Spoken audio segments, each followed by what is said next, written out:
Saya Miss Palatus Soliha dengan NIM 24133070 dari kelas KPI 4B mata kuliah Public Speaking.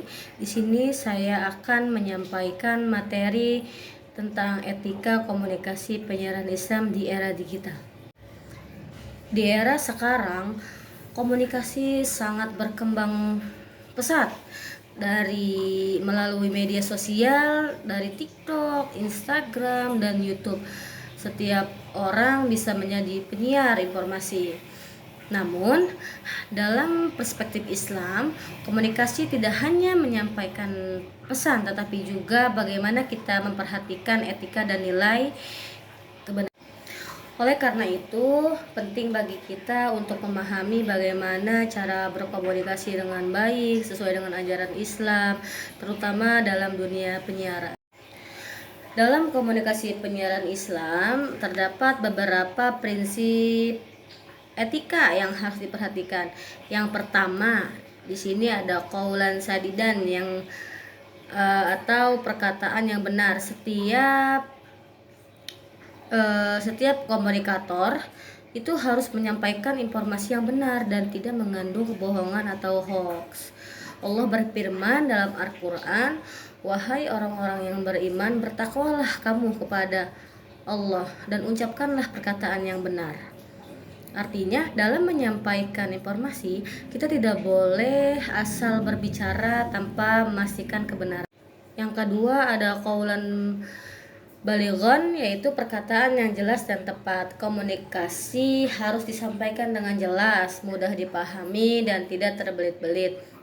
Nah, dalam konteks penyiaran ini berarti itu kita memerhatikan artikulasi itu harus jelas, bahasanya itu harus sesuai dengan siapa kita berbicara kepada audiensnya, dan pesan harus langsung ke inti.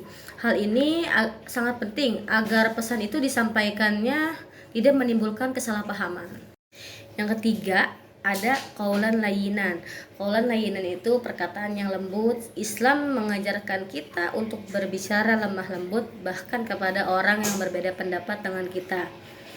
Dalam dunia digital, seringkali kita melihat komentar kasar yang tidak menghargai orang lain, yang mengandung kebencian. Nah, hal ini tuh bertentangan dengan nilai komunikasi Islam. Karena seorang komunikator yang baik harus tetap sopan, menghargai orang lain, dan tidak menyakiti perasaan orang. Yang keempat, ada tantangan di era digital saat ini. Tantangan tersebut itu dalam komunikasi itu berupa penyebaran hoax, komentar negatif, dan kurangnya etika dalam bermedia sosial. Sebagai mahasiswa KPI, kita harus bertanggung jawab untuk menjadi contoh dalam berkomunikasi yang baik, yang bijak, dan sesuai dengan nilai. Kesimpulannya, komunikasi dalam Islam bukan hanya soal menyampaikan pesan, tetapi juga bagaimana pesan tersebut dapat disampaikan dengan benar, jelas, dan penuh etika.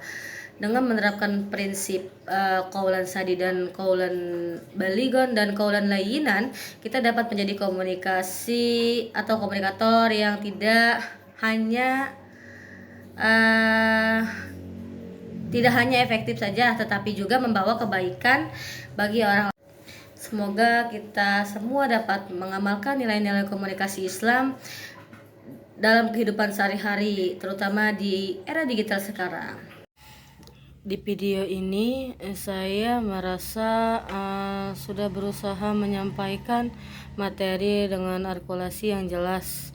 Meskipun ada beberapa bagian yang perlu diperbaiki, terutama dalam cara berbicara dan pengaturan tempo waktu. Saya merasa kekurangan saya dari gestur tubuh saya supaya saya lebih fokus ke kamera.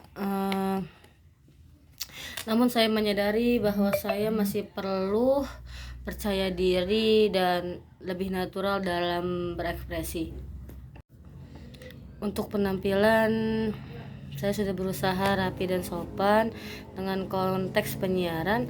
Kedepannya saya akan terus berlatih agar saya lebih lancar dan saya tidak terbata-bata, dan saya bisa menyampaikan pesan yang efektif.